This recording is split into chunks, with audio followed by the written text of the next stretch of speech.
From Ticker, this is Innovate Today with Scott Kilmartin. Welcome to Innovate Today. My name is Scott Kilmartin. I am your host, and we are powered by eCreators. Love the way you learn. My first guest today is a man that is doing the modern version of selling shovels to gold miners. He has a logistics business called eStore Logistics, which is powering all of the online orders that you're buying from the big brands that are household names in Australia. Leigh Williams, welcome. Thanks for having me, Scott. It's great to be on the show. So you're the man behind all of these businesses. No one would know your business name unless you're in the industry. Tell us how and why you started eStore. Well, that's it. So eStore Logistics, it's a technology-enabled logistics company. We specialise in warehousing and order fulfilment for e-commerce and omni-channel retailers. So the business was started about 11 years ago, and around that time, no one was really servicing, providing fulfillment services to online businesses, and so there's a real gap in the market. Now today, we're using state-of-the-art, systems, automation, and robotics, coupled, with people to fulfill about 20 million orders per year. Phenomenal. So my understanding of your background, you spent 5 minutes at Accenture and then 10 minutes at IBM, and then you started this as a really young guy. What gave you the idea? I mean, so were you working on a project with one of those companies and gone, there's a big hole in logistics or fulfillment? Yeah, so throughout uni and my early corporate days, I was sort of always involved with e-commerce, and I had a good friend, Ruslan Kogan, as well, who was also involved in e-commerce. We did a little bit together. And one night, he was actually telling me about a lot of the challenges he was having with his business and fulfillment. And I knew a lot about e-commerce from selling on eBay and that sort of stuff. And that's how the business was born and the idea was born. So how long had Kogan been going at that point? So Kogan had been, I think, running about 2.5 years. Yeah, wow, that's a great story. Interesting, the friends you have at uni, you end up in business with. So from my understanding, Kogan is an investor in eStore these days? That's it. So Ruslan Kogan himself, we both started the business together with a small amount of capital, and yeah, he's a great partner to be working with. Great from his perspective as well, because you're having that vertically integrated supply chain, so you know exactly what's happening. You guys have been on a media tour of late because you've got these fantastic bots that are, I guess, working with and complementing the humans at a pick and pack. How do you go about implementing a technology like that? Yeah, so what's interesting is e-commerce is growing really fast in Australia. So as you'd know, Scott, it's growing at about 20% year on year. COVID's really accelerated that recently. I think one in about 5 non-food purchases have been online. So we've gone and helped assist with fulfilling those volumes recently using our new robotic system. So this is a project we started about 3 years ago to work out how can we improve the speed of delivery for Aussie consumers. So essentially what we've done with these robots is been able to push back the same day fulfillment cutoff to 4 p.m. and also cost effectively support same day delivery. It's fantastic because prior to seeing you guys set up, we'd only really seen footage of Amazon doing similar things in the States. So you've literally kind of jumped and you're at the cutting edge of it all. Australia Post yesterday released some figures around the spike in e-commerce and sales. Can you give us the numbers I've seen around your business in terms of what's March, April, May and June? The numbers are all very hockey stick. Give us some numbers around what those increases are from this time last year. Yeah, so in March we saw probably about a 30% increase on last year in terms of e-commerce business volumes, but that really ramped up going into May. By May we're at about just under 100%, about 99%, and in June we've just seen about 81% increase on volumes on last year, and that's representative against where your end of financial year sale type period is. COVID obviously is brought a lot of people to e-commerce that wouldn't have ordered online, and I saw a stat where Australia Post had 200,000 new addresses that they'd never delivered to before a parcel in April. You must be seeing similar take up.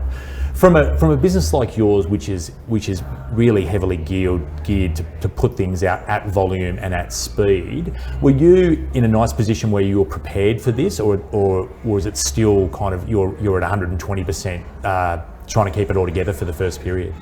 Look, we were super prepared. We'd just been through a really high peak and big spike for Black Friday and Christmas. We'd done that without our robotic system. We actually implemented our autonomous mobile robots, or known as AMRs. It went live in the middle of COVID, or just when it started in March. So our vendor couldn't actually even be on site for the go live. So we had to finalise that go live and get it off the ground, which was really successful. And what we've essentially done is set ourselves up to be able to meet peaks and troughs in volume. Sort of no matter if you're going 200 or 300% spikes in those periods, without there ever being sort of a backlog of those orders that are pulling over to the next day. So you're this unusual footy coach. You are coaching some humans and some robots. How do you implement a completely different system in terms of warehousing and staff training? I guess there's the physical aspects of having these machines there as well, but it's a huge change management play, I'm guessing. Yeah, look, it's been really interesting. So when we first started introducing our staff the concept and putting out sort of the word of who'd like to come and work with the system, our staff didn't quite understand at first. They thought maybe they had to have an engineering degree. And so we had to readjust our comms. And what's interesting is in logistics, in manual environments, people are moving boxes around, they're walking long distances, 5 or 10 kilometres a day within DCs, they're bending over, they're pushing trolleys. So there's a safety aspect there, right? And they're also working around forklifts and materials handling equipment, which can be unsafe at times. You've got to have lots of protections around. Now, what our system's done is enabled us to upskill our staff to work with newer technology, to understand new efficient ways of doing things, but also create their job and make it actually easier for them to do and less stressful. What's also interesting is in e-commerce there's lots of touch and handle because you're fulfilling piece orders going out to ones and twos for different consumers. Now that involves lots of work, and people who are older in age typically can't walk those distances and those sorts of things. So we've opened up the band of the type of people that can work within our operation. Give me an idea of how many locations do you have?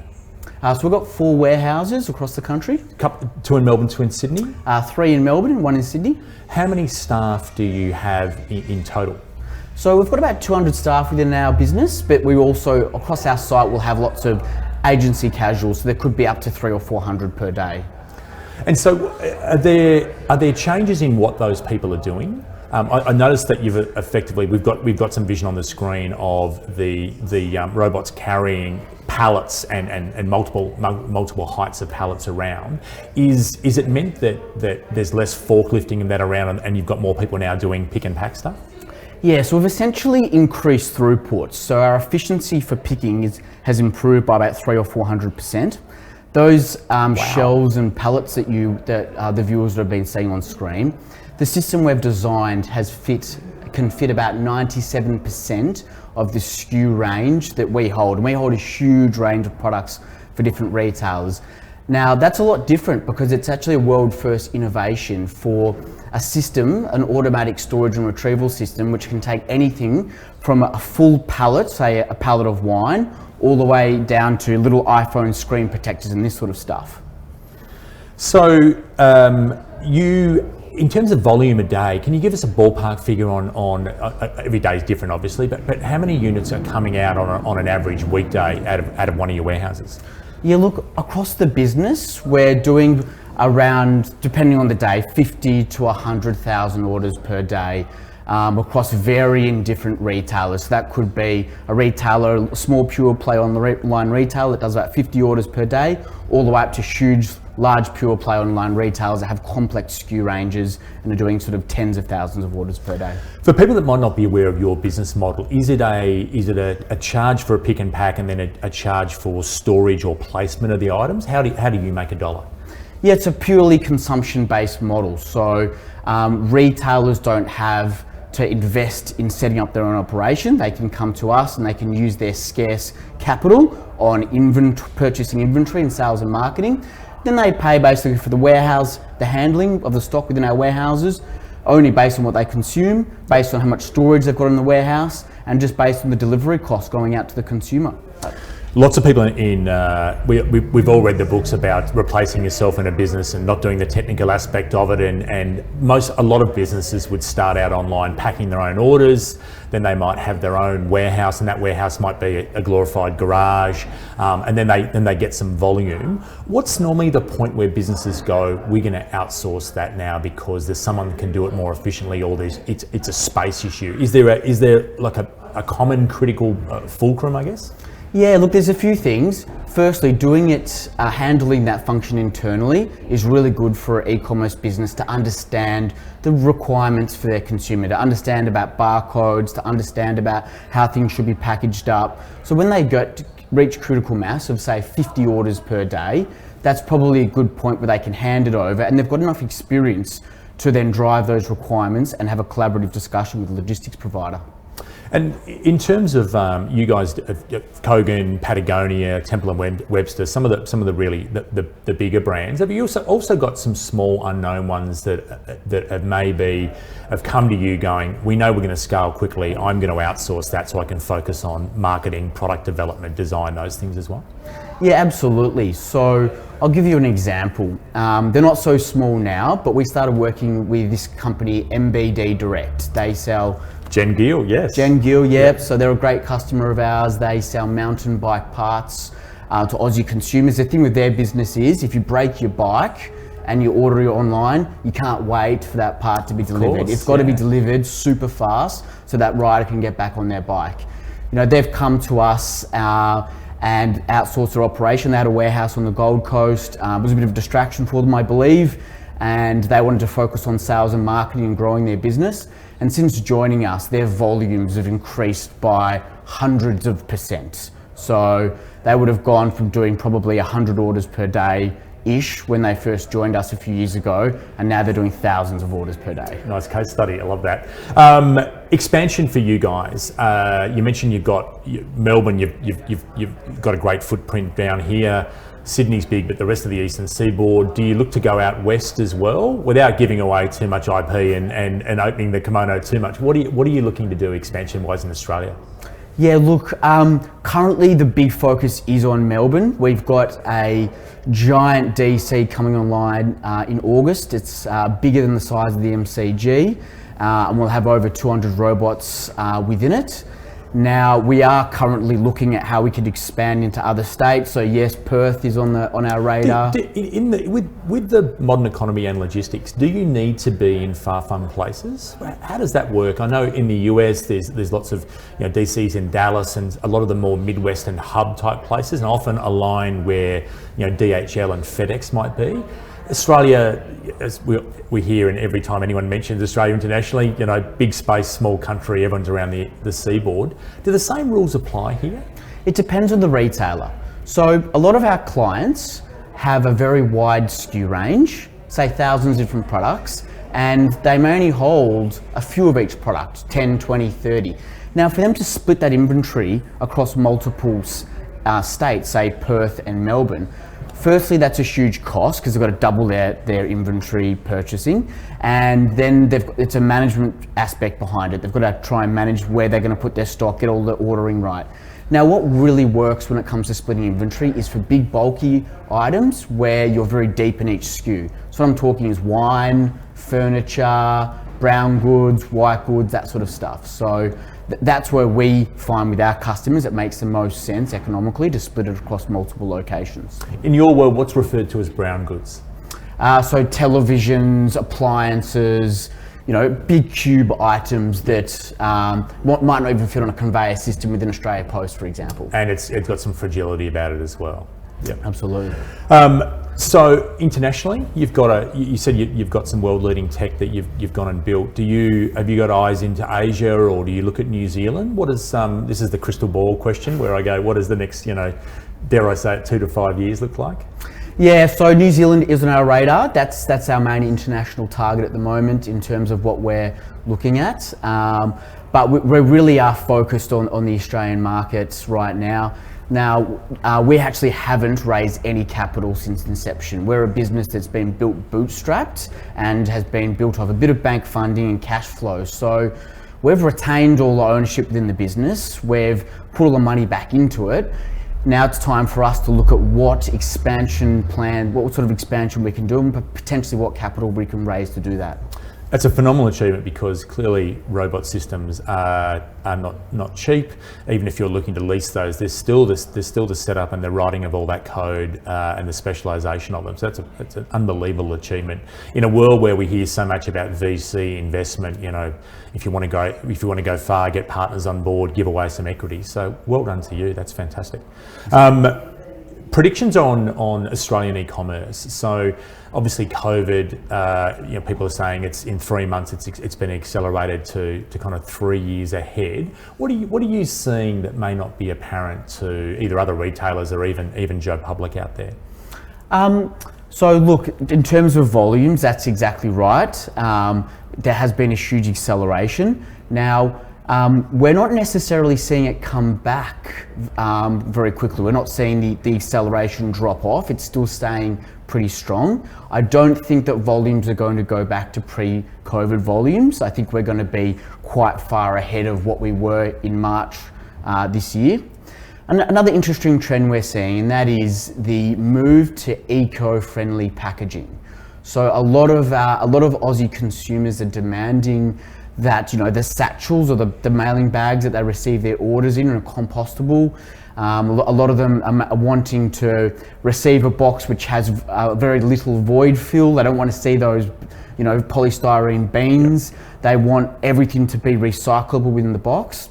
And another interesting trend is we've all seen the rise of these Instagram businesses. You know, consumers want to be able to see a beautiful product online. They want to be able to buy that product directly from Instagram. Then they want it to be delivered and presented to the customer beautifully as well. And unboxing is the new shelf discovery, as they say. Absolutely. And the challenge for the retailers is, how do you get that done cost effectively? Because you want it to look beautiful, but how do you get that done? So that's one big challenge we're always talking to our customers about. You're watching Innovate Today, powered by eCreators. Love the way you learn. In terms of, are there certain products that people are now ordering online that you weren't, or category of products that you weren't seeing, you know, let's say go back to February? And do you think, I guess a two-part question, where do you think that will be something that now people do order online? In the US, Amazon Prime for lots of families, especially in bigger cities, has replaced so much of the weekly shop because it's become a habit. Are you seeing habit changing categories? Look, there's been a few interesting changes. One is we never stocked products like hand sanitizer and other COVID-related products. So that's been huge. Customers that we've got, for example, that sell wine, exclusively wine, now sell hand sanitizer. So we've got warehouses full of masks and all those sorts of products.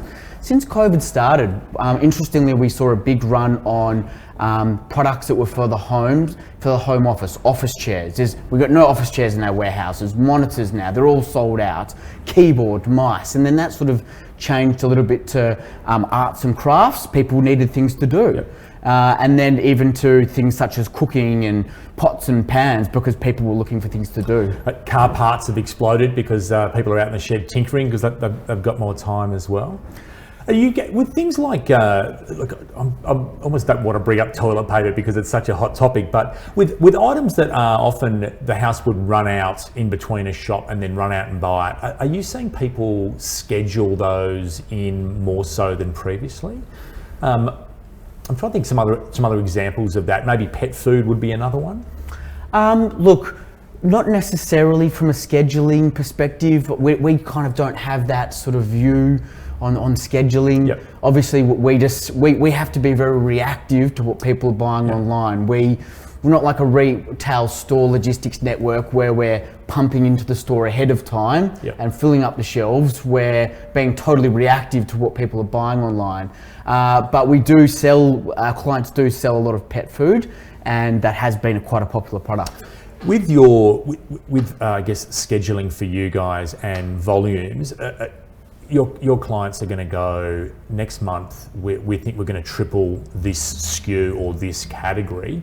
How do you deal with the need for space? You mentioned you're about to open a new DC, so that's obviously the big scenario. But before that came online, if people going, this is exploding for us, we need an extra, X square meters. How do you manage that in terms of your programming? It's a huge challenge. So forecasting is always wrong. No one has a crystal ball, firstly. So we work really close with retailers to understand what their buying patterns are going to be from their suppliers.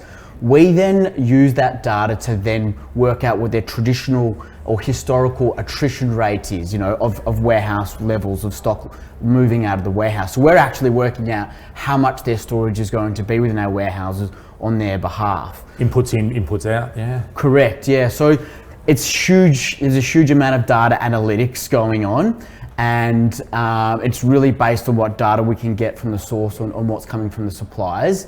Now, we're always having to think ahead on when we're looking at where our warehouse capacities, where can we get more space? So sometimes we've had to sublease additional warehouses for short spaces of time to put stock into until we've got a new lease on our own facility.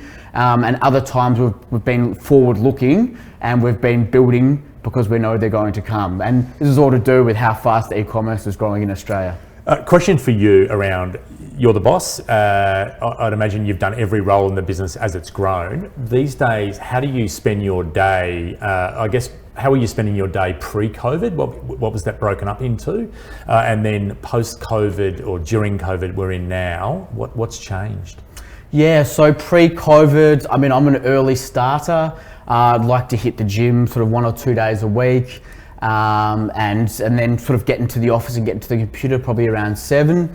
Then typically I'd have meetings with various heads of departments. Each day of the week I sit down with one head of a department and go through all the critical projects that they're working on, and we discuss priorities. Typically I'd leave the office maybe around 6 p.m, go home, have a bit of dinner, might do a couple of things in the evening after dinner.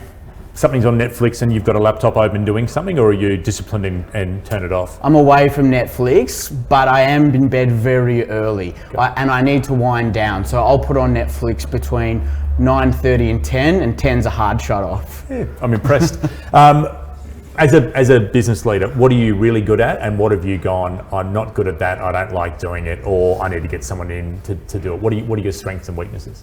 Okay.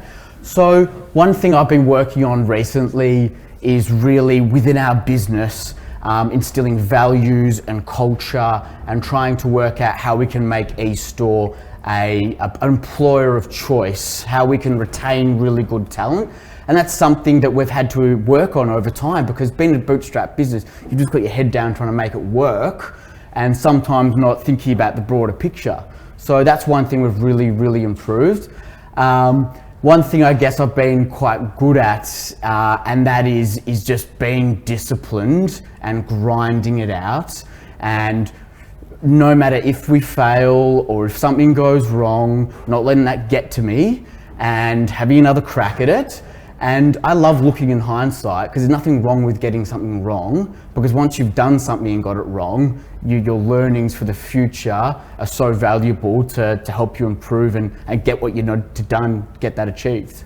We were mentioning before we came on air that COVID has been tricky, because your temptation is, I want to go into the office, and making yourself stay home was a hard thing to get used to. Yeah, absolutely. So probably since COVID started, my habits have been a little bit poorer, getting up maybe 6:37, not exercising, getting onto the computer straight away. But yeah, it is challenging, because you're not in the office. I want to be able to interact with our team. And it's those little tidbits, it's those little conversations you have at work that help people and help yourself to continue and achieve and get projects done each day. Now, everyone feels a little bit isolated at home, and then there's set times on when to chat, and you don't want to necessarily call up one of your staff and annoy them if they're in the middle of something all the time, and even if you've got a suggestion or something you want to help them with. So I'm looking forward to all this blowing over. We've got 6 weeks here in Victoria of lockdown. Will it have any effect on your business if that was to be extended in some form? I guess it's going to affect volume potentially because stores aren't going to be open. But in the day-to-day running of your business, have you guys got any processes where you're going, if it goes longer, then we've got to implement this? Look, the biggest thing for us is the safety of our staff. And we're just when COVID first started and we implemented a bunch of safety things, all the social distancing, all the hygiene, all the protocols and how we're meant to operate, that was very strict for about 2.5 months. And then when all of the case volumes significantly decreased, we started laxing up some of those rules. We started social distancing in place, but it just wasn't as serious. Now, a week ago, we've really tightened things up again. We're considering whether we need to have temperature checks in place. We're considering whether we need to be putting masks on, offering masks to everyone. But there's also around those masks, there's a lot of training. And if someone goes for lunch and takes the mask off, are we going to give them a new mask? So that's the biggest impact on our business right now. Lots of things to consider. One thing I was going to ask you, what hours does your operation run? When have you got staff there? So we typically start at 2 a.m. and finish the varying warehouses between 6 p.m. and 10 p.m. depending on the volume and the time of the year. Is that 2 shifts or 3 shifts? How does that work? It's staggered. Yep. So typically it could be 2 to 3 shifts that stagger over a period of time. In some warehouses you might have put away staff, those receiving the POs and putting them into stock starting at one time, and then you might have later in the day the pickers starting to pick the orders at another time, and then maybe the packers then staggered after that. Leigh, it's a fantastic success story. I wish you all the well. You are the man of the moment in terms of with e-commerce having its spike and then having the robotic system installed or about to be installed and running it. So all the best to you. This has been Innovate Today, powered by eCreators. Love the way you learn, and we will be back with more next week. Hey, good morning. TickerTV breakfast show. Well, most of the time in the morning, I annoy people. I think Ben is so fabulous. He is wild, he is warm, he is witty. The first time I met Alana, I realised I wanted to have a drink with her. You never know what's going to come out of his mouth. Kick off your morning with Ticker Jumpstart. We are playing in uncharted territory. This preparation takes me all night. It doesn't matter how long I take, because Ben will always take longer. Ticker Jumpstart with Benjamin Norris and Alana McLean. You're going to get some different stuff with us, and we're going to be unapologetic for it. You do realise it's the morning, so you don't need to be the human coffee. There are now more ways to watch Ticker. Download our apps for Apple and Android devices. We're live on Twitter and YouTube Live. And you can catch us on Amazon Alexa and Google Home. Head to the Ticker website for more. Introducing Ticker Sport. Mate, how exciting is it to kick off Ticker Sport? Mate, I'm as pumped as you, which is pretty pumped. We're here to talk sport, business, there's a market, there's a niche. It's David Davidovich and Adrian Franklin tackling the biggest issues. Mate, we're talking sport, but we're talking business as well. And as you know, right now, there is no more important time. The world has changed and we are here to react. Where nothing's off limits. This is unprecedented. We've never seen sport ground to a halt like it has. Sport's heading in a completely different direction, and we will be at the forefront. Every Friday, live on Ticker and on demand via the Ticker apps. Ben, Rob and Robbo. Streaming across the globe, Ben Norris, Rob McKnight, and David Robinson. Ben, Rob and Robbo. News, reviews, entertainment, it's the Ben, Rob and Robbo. Ben, Rob and Robbo Show. Ben, Rob and Robbo Show. The Ben, Rob and Robbo Show, Monday to Thursday at 1 p.m, right here on TickerTV.